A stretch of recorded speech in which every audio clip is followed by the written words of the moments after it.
PeterBoykin.com. Hi folks, this is Peter Boykin again, PeterBoykin.com. I am running for Lieutenant Governor of North Carolina, and I'm doing another viral video. Yes, I haven't shaved, and yes, I'm sitting in my car because I've got those critics on the left that complain about this guy with the crazy hair, hadn't shaved yet, sitting in his car. Oh my God. Well, you know, you make the studio where you have it when you're grassroots. And I'm going to do these regular segments on our Go Right News.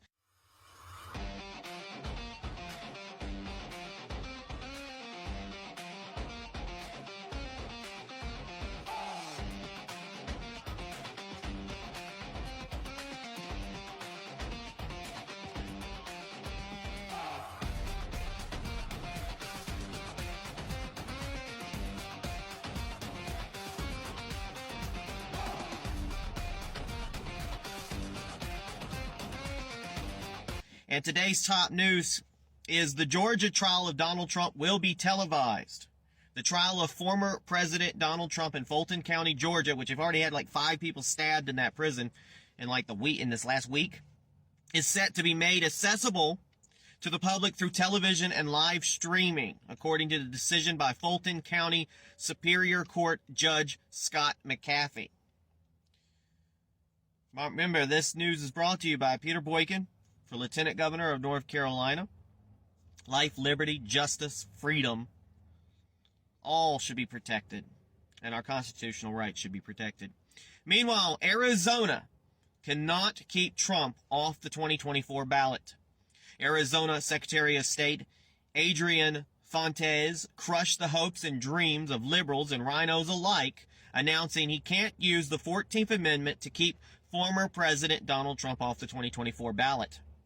Now, zooming out, Section 3 of the 14th Amendment bars citizens from holding office if they partook in, quote, insurrection or rebellion against the United States. This is why, since day one, the media and Democrats have branded the January 6th riot as a, quote, insurrection. Now, back in the news, Fontes previously left the door open to using the amendment to keep Trump off the ballot, but he conceded that Arizona law prevents him from doing so, saying the Arizona Supreme Court said that because there's no statutory process in federal law to enforce Section 3 of the 14th Amendment, you can't enforce it. He did covet his concrete by calling the Arizona's law, quote, stupid. Now, the numbers are an August poll found that Trump holds a lead over Biden in Arizona, 45-43, in a hypothetical 2024 matchup.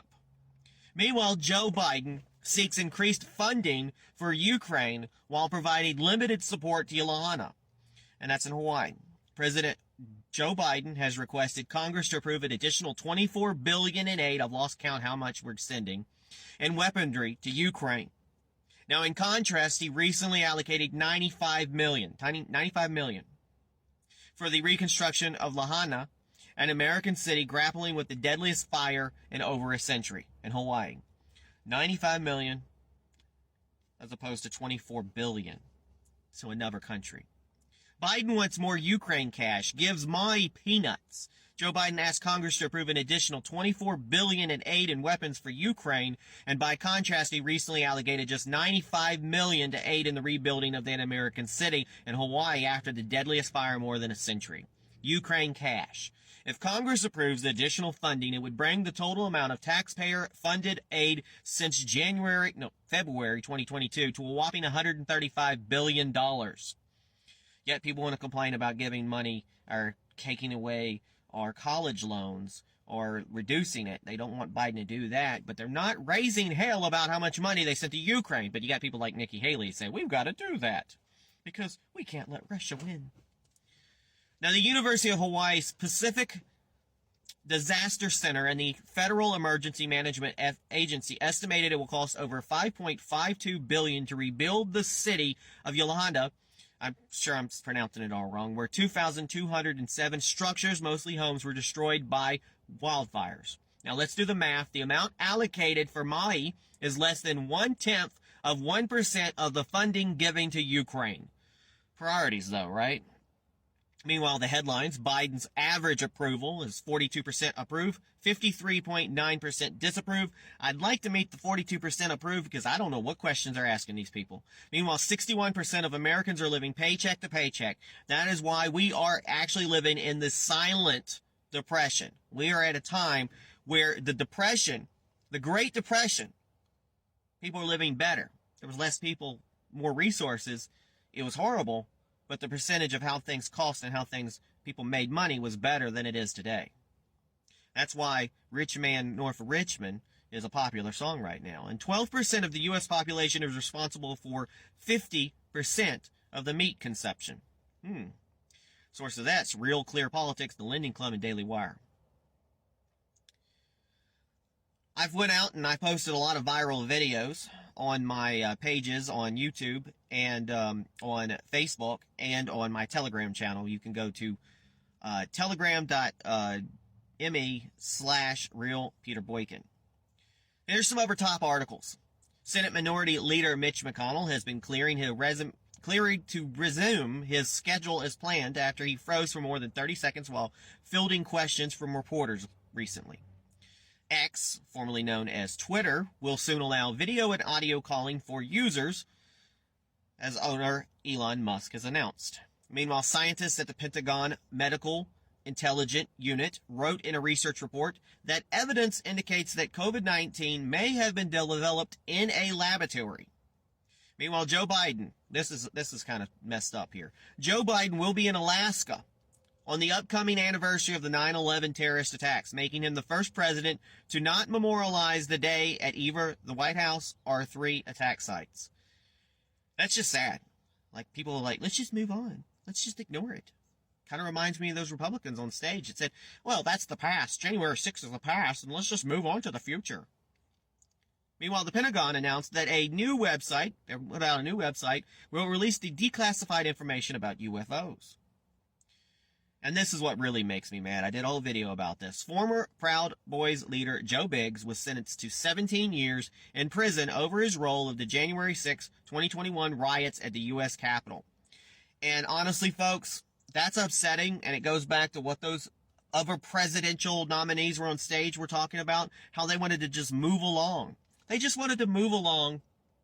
Let's forget about the past. Do you trust them that they will pardon, or Pence or any of those people will pardon the J6 people who did not get equal justice? And you know why they're after Joe Biggs and Enrique, who wasn't even in D.C. because he's not even allowed in D.C., how they're after them for big time in jail because Donald Trump supported the Proud Boys. It's all about getting Donald Trump. At the end of the day, it's always been about getting Donald Trump. And that is the Go Right News of today. Thank you for tuning in. You can go to gorightnews.com, and I would hope you will go to peterboykin.com. Check out my campaign for Lieutenant Governor of North Carolina 2024. You know, I have an opinion, folks, about a lot of things. I read a lot of news, but I also am not stuck just with a right Republican-leaning, mindset about everything. I will call people out. There's an opponent of mine right now called Hal Leverman that I called him out. And he's kind of answered back in a way. And he's wondering about where the party went wrong. What's with the culture of the party? And why is the Republican Party changing? Because it's not matching the culture he wants. And at the end of the day, he claims he's working for the citizens, or he's going to work for the citizens. Well, obviously the Republican Party has changed. The party of Trump was always there. And we are of many cultures in the Republican Party, and many religions, and many moral codes, and many views. And if you're going to be in office, you need to start taking up for we the people. You need to start listening. And you might have to represent them using a different standard than one you totally agree with. And that's how I handle things if I'm elected.